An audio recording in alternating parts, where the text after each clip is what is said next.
Hello everyone, this is Boricua Binks and welcome back to Let's Play Ace Attorney Investigations Miles Edgeworth, where we are continuing on in the fifth case of the game, Turnabout Ablaze. Alright. Now, I think we already pretty much looked around everything except for the actual well over here. We already talked to them. Let's just look here really quickly. So this is where Ambassador Alba was to give his speech. The stage was set up nicely. However, where was the audience supposed to sit? Perhaps they were supposed to sit around the edge of the pool. Yeah, that is a weird setup. That's such poor planning. If there was no place other than a spot or two by the pool. They really should have made seating arrangements like how the gallery is set up in court. Indeed. You can sense that consideration for the viewers was taken with those.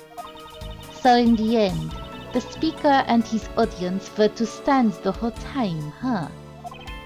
Yes, although I suspect the audience would have liked to sit down after a while. Oh, how considerate you two are. Before we look at that, did we have any logic? Just the connected fireplaces. Okay. And also, did I need to talk to her? Yes. Oh, I guess I can. I don't know if anything important.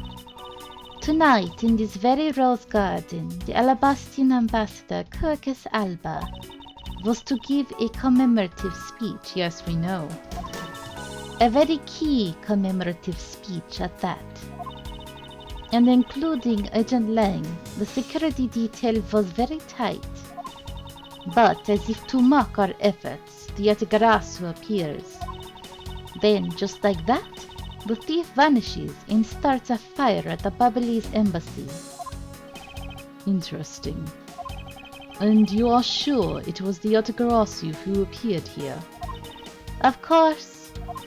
But to have slipped by such tight security, and then disappeared into thin air, we would need to conduct a very thorough investigation of this area. Yes, my thoughts exactly. In order to find out the truth behind what happened here, I should start by gathering as much information as I can. Alright. I think we did already, so let's look in here.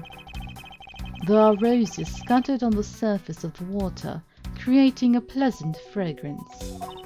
It's not just for aesthetics. This pool's water is also used in putting out fires. Well, that's why it's so low, because it looks like it was busy today. I see. Oh. The pool stopped filling itself automatically. The fountain spouts are set to stay open until the pool's water reaches a certain level. If this water is used to put out fires, I suppose it must be refilled to its normal level, which suggests that this pool was recently used somehow in this embassy. Well, you know there was a fire, bro, so it's not a surprise. I guess I'll take some notes about it just in case. Okay. Oh! What the? What are you doing in there? No! How dare you surprise me like that? I'm sorry. Oh, hey, Edgy. Thanks for what you did back there. Ugh, Larry, go away. Your gratitude alone is enough, since I know you won't pay me. You don't pay Phoenix when he defends you either. More importantly, Larry, this pool is not for your personal enjoyment. I was like, personal! Can you imagine if Edgeworth spoke like that? That'd be hilarious. I know that. Do you really think that I'm the type to just jump into a pool and swim around for fun? Especially dressed like that? I don't know, man. You're kind of crazy. Objection! And then he says nothing. Alright then. Did you by chance fall into the pool? Nice guess, but no dice. So you know my son, right, Edgy? Your son? You actually created another child with your personality and looks? Oh, heavens forbid. I guess I kinda lost sight of him when I shook hands with the ambassador. And I'm pretty sure he was around here when I last saw him! You imbecile! How can you be so flippant at a time like this? I feel sorry for that child if he is your son. What are you going to do if your son fell into the pool? Aw, Franziska cares, but girl, you can't believe he actually has progeny, can you? You think a woman would let him anywhere near her uterus? I'm sorry. And how old is this child of yours anyway? Huh? Oh, how old is he again? Larry, this is the first I've heard of a son.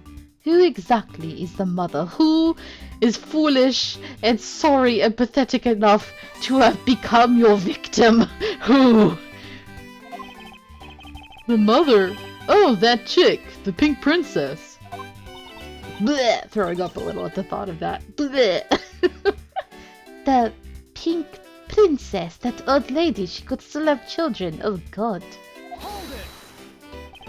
Miss Von Karma, I was a bit confused by this man's words for a bit there. I mean, that's how he is naturally, so I shouldn't be surprised anymore. However, I believe what he is looking for is the doll of the Iron Infant. Yep, because I'm the Steel Samurai through and through, heart and soul. No, you are not. You're an imposter. You are fake. We know the real Steel Samurai, and his name is Will Powers. And the Iron Infant is my cute little son. You have given a whole new meaning to the phrase, an astounding fool. Larry, get the hell out of there. We have not seen hide nor hair of the Iron Infant. But rest assured that if we should find him, we'll let you know. Now, get out of there. Sounds good. In that case, I'll go search over there. Wait! Well, it's not as if he'll get very far swimming around in that pool. And though he's unrelated to the murders, he sure knows how to cause a lot of trouble. You know, I just realized this is like the second time when it comes to Larry that we see him swimming around and stuff. Well, actually no, to be fair, I don't think he was swimming, was he? Oh no, he was. In the first case of the game, he was out there searching for something in the lake, in Gourd Lake. And I think we saw him emerging from the lake, or... No, we just heard about it later. I don't think we actually saw him swimming, but still, he likes to swim, doesn't he? The suddenly appearing and disappearing shadow of the Yatagarasu. I believe I've figured out its true origin. I expected no less from my subordinate. Now let's hear what you know on the subject. What really cast the shadow of the Yatagarasu? I mean, just looking around, there's only one thing that makes sense, right? Looking at the shape of it and the positioning.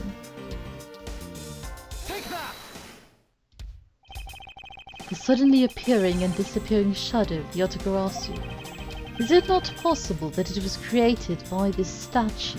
Objection! Are you playing me for a fool, Miles Edgeworth? You are the fool, not I. This statue bears absolutely no resemblance to the shadow of the Yatagarasu. You are correct. However, this statue is but one part of the whole picture. What do you mean by only one part? Alright, what is the other part to the real form? And it would be this lady statue. It's another statue. The Yatagarasu shadow was made from the shadows of these two statues. They had a baby. Made? What do you mean by that? Well, when a woman and a man statue love each other... I'm sorry. Right now, the spotlights are all over the place. This is because they were moved when the guests were in a panicked state. However, if we were to restore the lights to where they were when the thief appeared...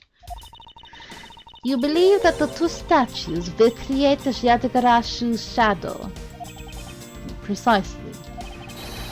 Now then, watch as I reveal the true form of the Yatagarasu. First, if we set up a spotlight to cast a shadow of King Primadox on the battlefield... There, see? The shadow of the king's statue would appear on the backdrop of the stage. Likewise, if we set a light up on the queen who spoke of love to King Primadox, her silhouette would also appear on the backdrop to the stage. Aha! So if we were to combine the two shadows, it looks nothing like the Yatagarasu's shadow. Myers Edgeworth, how do you explain this grotesque shape? Calm down, Franziska. The way the light needs to be shown on the Queen's statue is wrong. What do you mean by that? I believe that the whole of the King's shadow needs to be used for this to work. However, in the case of the Queen, I don't believe her whole shadow is needed. Rather,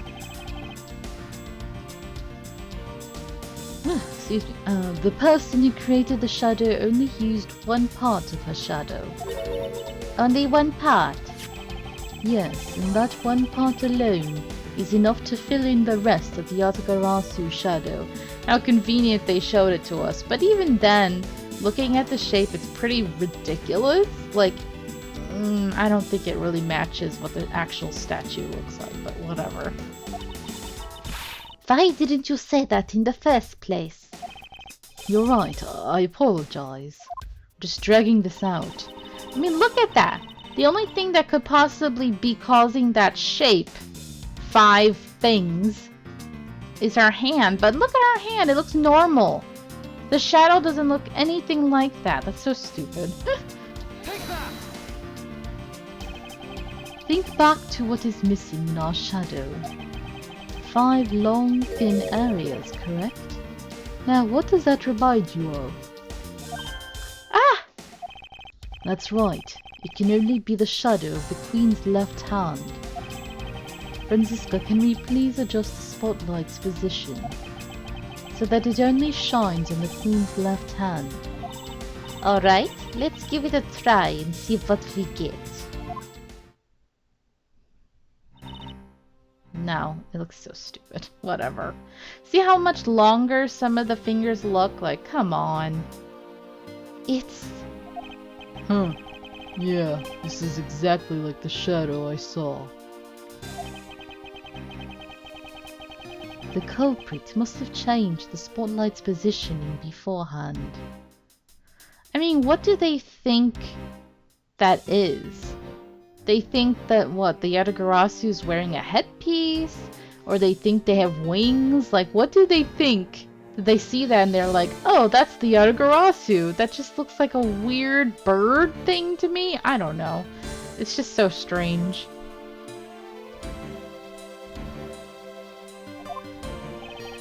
And then pulled the plug after people saw what the culprit wanted them to see. In their panic, the guests must have moved the spotlights around, which we can assume was also a part of the culprit's plan. By the time the lights came back on, the Yatagarasu's shadow had vanished. Which means that the shadow was a construct from the very beginning. So you see, the Yatagarasu never did visit Alabas tonight. The only country that thief visited was Babal, although it can be assumed that the Yatagarasu had an accomplice in Alabast. An accomplice? But who? I haven't figured that out yet, but I assume it was the person who set up the shadow show. I sense that the biggest clue yet to solving this case is the existence of this accomplice. Alright. How's the investigation going? I'm gonna guess this is Detective Bad for some reason.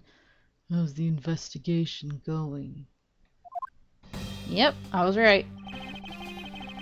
Detective Bad, have you come to join us in investigating the Yatagarasu? I've left the murder in Agent Lang's charge.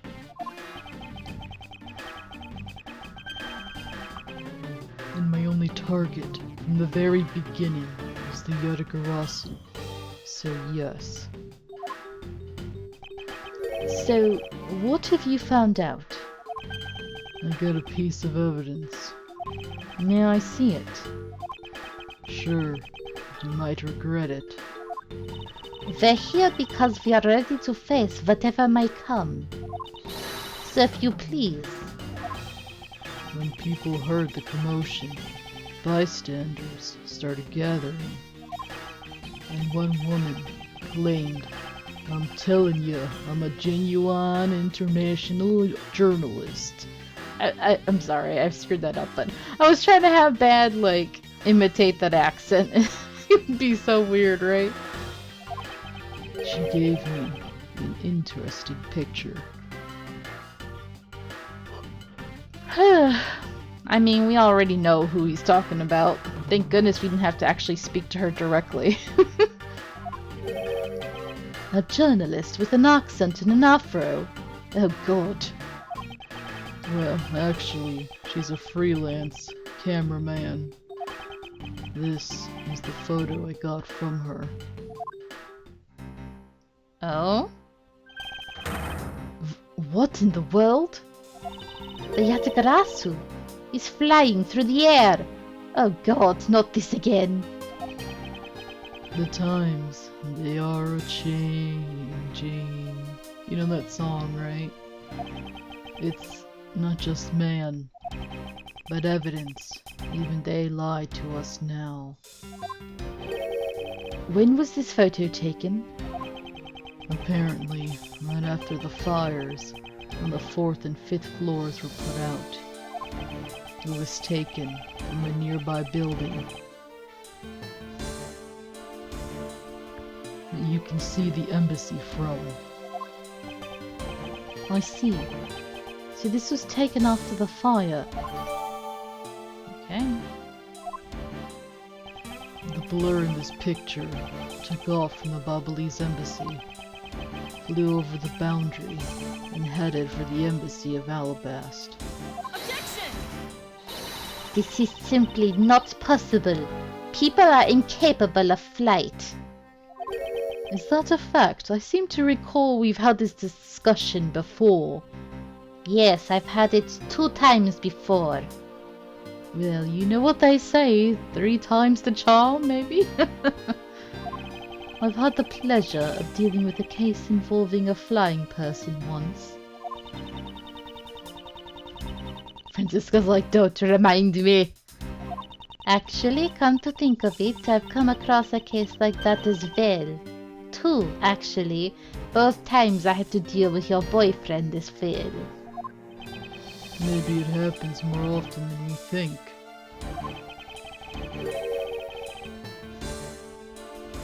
Am I up to the task of solving the mystery behind this photograph? Well, the Yatagarasu took off from the Babalese embassy, so I should start from there. Francisca, I need to return to the Babal investigation for a bit. Alright. Alright, later gators. I'll continue investigating on this side of the building. Alright, I'm counting on you. Welcome back, Mr. Edgeworth. Now come on, let's get back to our investigation. Were you just standing here waiting for me the whole time? Yep, I totally was. Yes, let's. Okay. Anything new on your end? I doubt it, but Yes? no, probably not.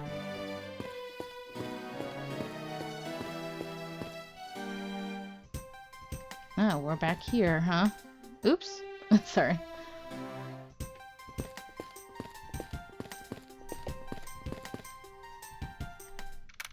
Alright, March 14th, 10:37 p.m. Bubbly's Embassy Secretariat's office. To think, after all that running around, we're right back where we started.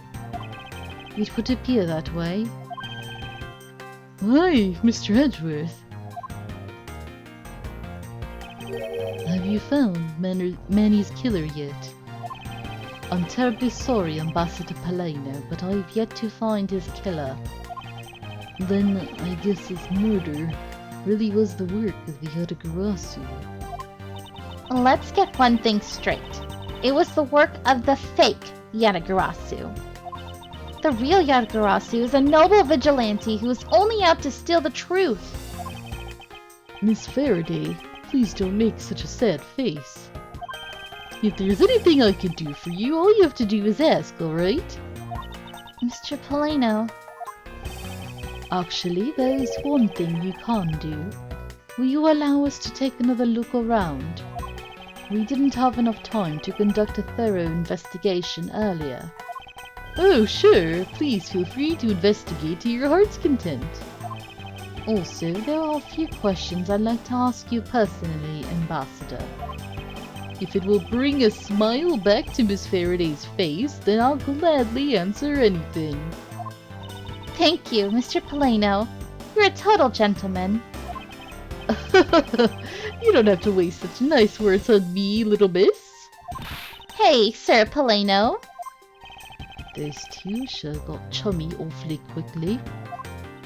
You know, it's easy to say we're going to investigate, but where should we begin? We should probably start by comparing the state of this room before and after the fire. And then we should look into the matter of the suspicious person you spotted. Yeah, when I came into this room, that person was already gone. But I'm willing to bet that the person I was chasing is Mr. Cochin's killer. We don't know that yet, however, it's hard to believe that person is unrelated. Furthermore, because the key the Yatagarasu stole 7 years ago was found here, it signals that perhaps Miss Yu is also somehow involved. I knew it! That woman is almost definitely Mr. Cochin's killer. Yet again, we don't know that. There are too many mysteries to be solved in this case. Speaking of the Yatagarasu and mysteries, I received the most mysterious photo from Detective Bad. Uncle Bad? He's taking part in the investigation too? Yes, he has been chasing after the Yatagarasu for all these years. Uncle Bad? My other daddy. Now then, I was told that this photo was taken just after the fire. What? This kind of looks like the person in the long coat I was chasing. Does this mean that I was chasing the fake Yatagarasu after all? I don't know the answer to your question, but I don't think people can fly either. But this could be how that person escaped. Well, we'll need to investigate a bit more before we can say anything about that. In any case, let's not dawdle anymore and pick up our investigation where we left off. Alright, which we will be doing in the next episode. Thank you guys so much for watching. I hope you're enjoying this, and until next time, have a nice day. Bye-bye!